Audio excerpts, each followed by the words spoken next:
Oke. Assalamualaikum warahmatullahi wabarakatuh. Salam sejahtera buat kita semua dan selamat siang. Siang, Pak. Selamat siang, Pak. Sebelum kita mulai pelajaran, kita akan absen dulu. Mulai dari Siska hadir? Hadir, Pak.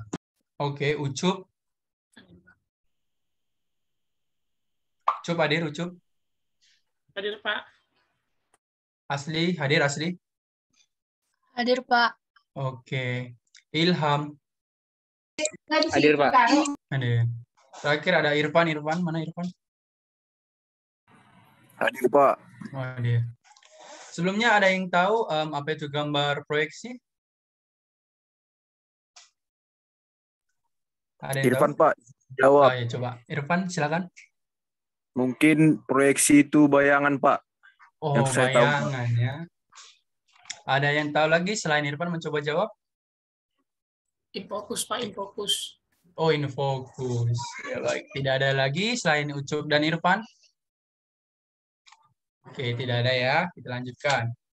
Jadi, proyeksi itu adalah gambar dari suatu benda nyata atau khayalan yang dilukiskan menurut garis-garis pandangan pengamat pada suatu bidang datar. Nah, proyeksi juga terbagi dua, yaitu menjadi 2 dimensi dan 3 dimensi. Nah, dalam 2 dimensi disebut juga proyeksi ortogonal. Apa itu proyeksi ortogonal? Proyeksi ortogonal adalah proyeksi 2 dimensi yang digunakan sebagai gambar kerja atau gambar desain, karena proyek ini didapatkan dengan cara memproyeksikan setiap sisi benda atau objek gambar dari arah tegak lurus bidang yang diproyeksikan sehingga menghasilkan bentuk dan ukuran yang sama persis dengan aslinya. Ingat bagian tadi, hasilnya sama persis, tidak ada pemendekan ataupun perubahan bentuk maupun pemanjangan. Jadi benar-benar sama persis. Itulah kalau 2 dimensi tadi. Nah, proyeksi ortogonal ini juga ada 2 metode. Yang pertama itu ada metode Amerika dan metode Eropa. Oke, di sini ada proyeksi Amerika. Nah, proyeksi Amerika sini sering disebut juga proyeksi sudut ketiga atau proyeksi kuadran ketiga. Proyeksi Amerika merupakan proyeksi yang letak bidangnya sama dengan arah pandangnya. Coba dari gambar ini, ada nggak yang bisa menjelaskan sebenarnya bagaimana sih maksud dari gambar ini? Coba terka-terka dulu, siapa yang bisa? Oh, Ilham tadi rasain, silakan Ilham. Izin jawab, Pak. Sependek pengetahuan saya untuk proyeksi Amerika, benda atau objek yang diproyeksikan seakan-akan diletakkan dalam sebuah bus kaca. Wah, Sekian. bagus sekali jawaban dari Ilham ya. Benar, bahwa proyeksi Amerika ini adalah proyeksi yang seolah-olah subjek itu berada dalam benda kaca. Sehingga apa yang kita lihat di depan itu sama dengan yang hasil proyeksinya, tegak lurus, tidak ada yang terbalik. Nah, kubus kaca ini menjadi bidang gambar yang di sekeliling setiap benda, baik dari depan, samping, belakang, atas, dan bawah. Dan bisa kita lihat juga dari gambar ini bahwa setiap bendanya berada tepat di posisinya, tidak ada yang berubah, bergeser, maupun terbalik. Selanjutnya ada proyeksi Eropa.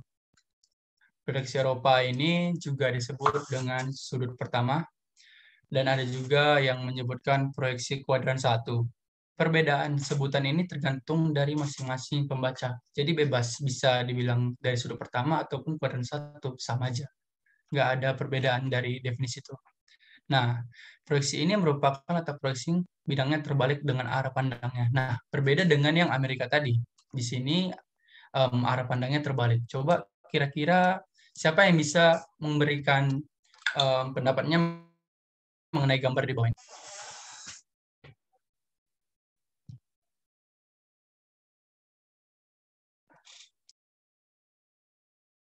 Ada yang bisa?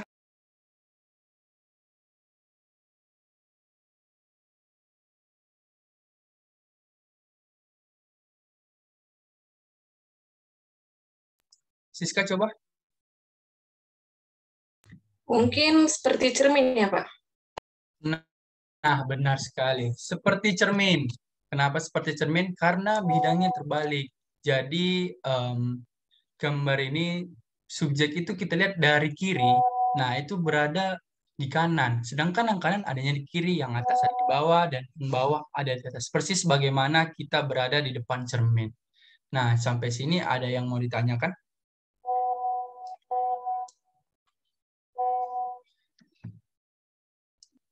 Tidak ada? Baik, kita lanjutkan ya.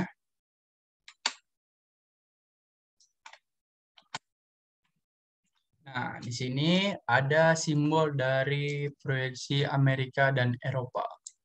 Bisa dilihat bahwa proyeksi Eropa seperti ini dan proyeksi Amerika juga adalah kebalikan dari proyeksi Eropa.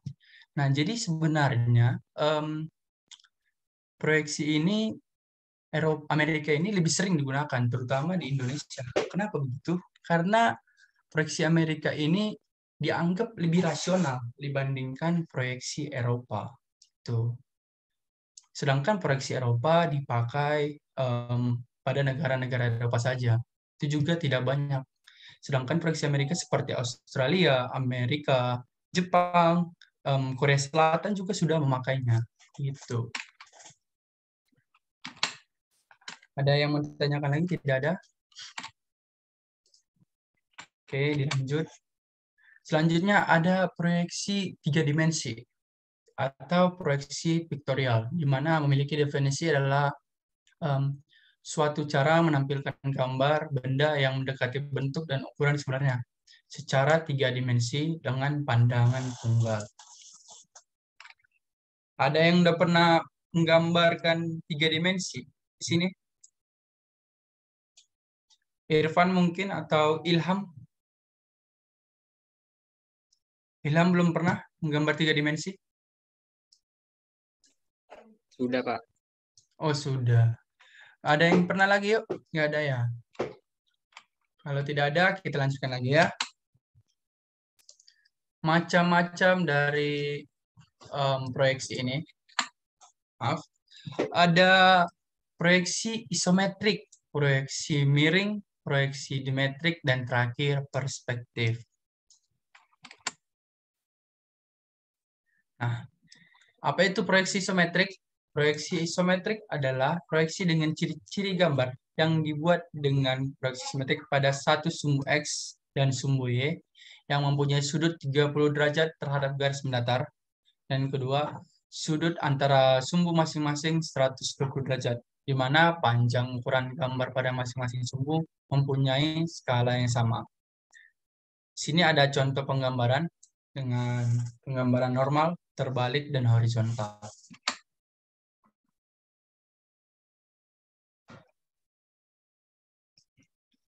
Nah, di sini terlihat ini adalah gambar yang normal, bagian kiri.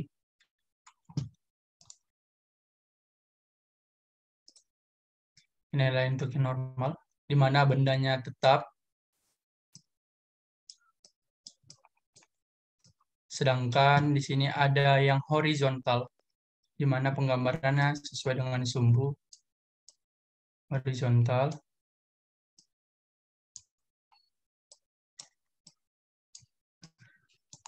Lalu di sini ada yang terbalik, di mana penggambaran sebelumnya harusnya dia seperti ini, diubah menjadi arahnya dari sini, sini. Oke.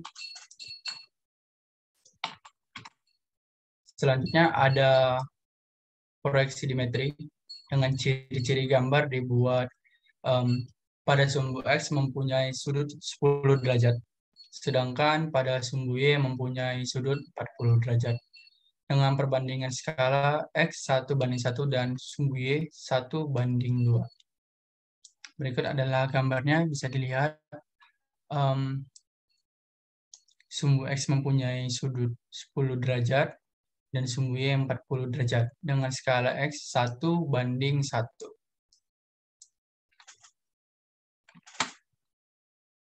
Selanjutnya ada proyeksi miring, yaitu adalah ciri-ciri gambar yang dibuat dengan proyeksi miring. Sumbu X berhimpit dengan garis horizontal dan sumbu Y mempunyai sudut 45 derajat. Skala pada proyeksi ini sama dengan proyeksi dimetri, yaitu 1:1 pada sumbu X dan sumbu Y-nya 1:2. Lalu di sini ada perbandingan pada sumbu Z, yaitu 1:1. Jadi, proyeksi yang sebenarnya cukup mirip itu adalah proyeksi miring dengan proyeksi dimetri. Karena apa? Karena perbandingan pada sumbu X dan sumbu Y itu sama, yaitu 1:1 dan Y 1:2. Namun yang membedakan pada proyeksi miring terdapat perbandingan sumbu Z, yaitu 1:1.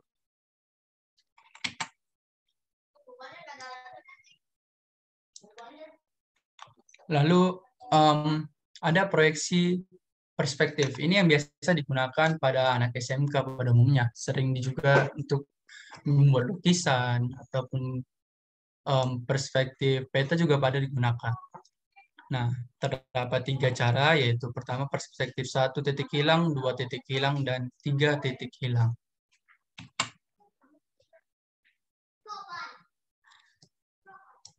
Bisa dilihat di sini pada gambar yang pertama, ada gambar 1 titik hilang. Ini adalah merupakan titik hilangnya. Ini adalah objek gambarnya.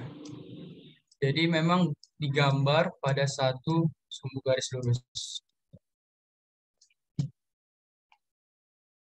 Sedangkan yang kedua bisa dilihat dengan jelas bahwa menggunakan 2 titik hilangnya di sini.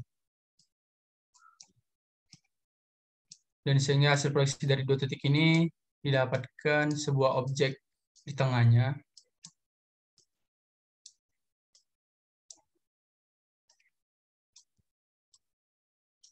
Lalu yang terakhir di sini ada yang 3 titik hilang.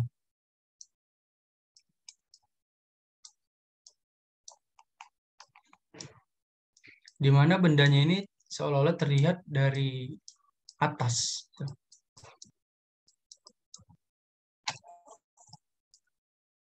Nah, itu saja yang mungkin yang bisa saya sampaikan pada pertemuan kali ini. Kita masuki sesi tanya jawab ya. Ada yang mau dipertanyakan?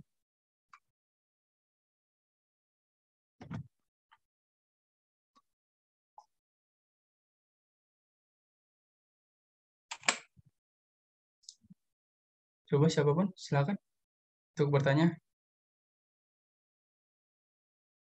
Ucup bertanya, coba Ucup. Ini Pak, yang sering dipakai di Indonesia proyeksi yang mana sih Pak? Proyeksi yang sering dipakai di Indonesia. Nah, tadi sudah saya jelaskan bahwa yang sering dipakai Indonesia adalah proyeksi Amerika. Kenapa? Karena proyeksi itu dianggap lebih rasional. Itu pada saat kita memproyeksikan sebuah gambar akan lebih mudah jika hasil gambar itu tidak terbalik. Apa yang kita lihat akan kita proyeksikan, begitu juga depan mata kita gitu. Ketika bendanya di kiri,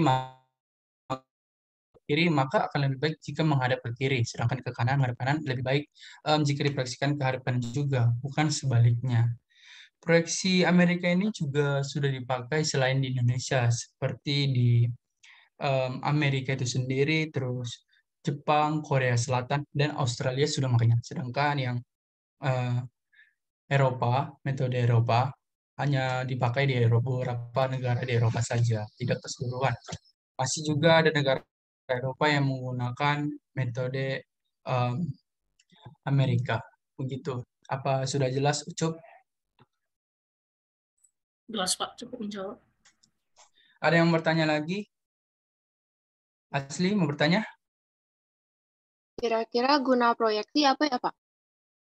Dalam penggunaan proyeksi ada 2. Dalam pembuatan peta, yang pertama, proyeksi membantu guna mendapatkan ukuran garis yang sesuai dengan permukaan bumi asli. Dalam hal ini, seorang tidak dapat mengetahui lebih jelas seberapa jauh jarak daerah yang lain tanpa menggunakan proyeksi. Yang kedua, membuat gambar kerja menyerupai bentuk sebenarnya. Dalam hal ini, gambar proyeksi akan menyerupai bentuk asli sehingga benda aslinya tidak perlu dibayangkan lagi. Jadi ketika kita mau menggambarkan sebuah gambar kerja, kita tidak perlu mengimajinasikan lagi karena sudah diproyeksikan dahulu dengan proyeksi tadi, baik 2 dimensi maupun 3 dimensi.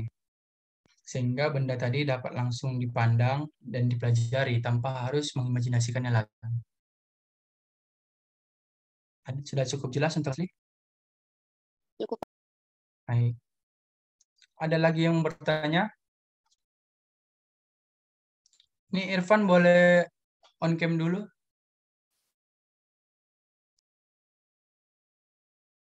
Irfan izin ke toilet, Pak. Oh iya baik. Tidak, sudah on cam. Baik. Kita lanjutkan untuk yang sekarang. Nah, sebelum mengakhiri pembelajaran ini, aku akan memberikan tugas kepada kalian di mana untuk setiap murid harus menggambarkan proyeksi secara 2 dimensi dengan metode proyeksi Amerika dan proyeksi secara 3 dimensi dengan metode perspektif. Dengan menggunakan objek di sekitar rumah kalian. Boleh itu dari meja, lemari, kursi, gelas, piring, apa aja. Terserah. Yang pasti harus menggunakan metode proyeksi Amerika dan proyeksi 3 dimensi. Untuk perspektifnya menggunakan 1 titik hilang, 2 titik hilang, dan 3 titik hilang.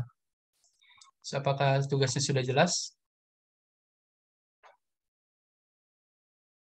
Jelas, Pak. Baik, terima kasih atas responnya. Mungkin itu saja untuk pertemuan kita kali ini. Mohon maaf, kurang lebihnya mohon maaf.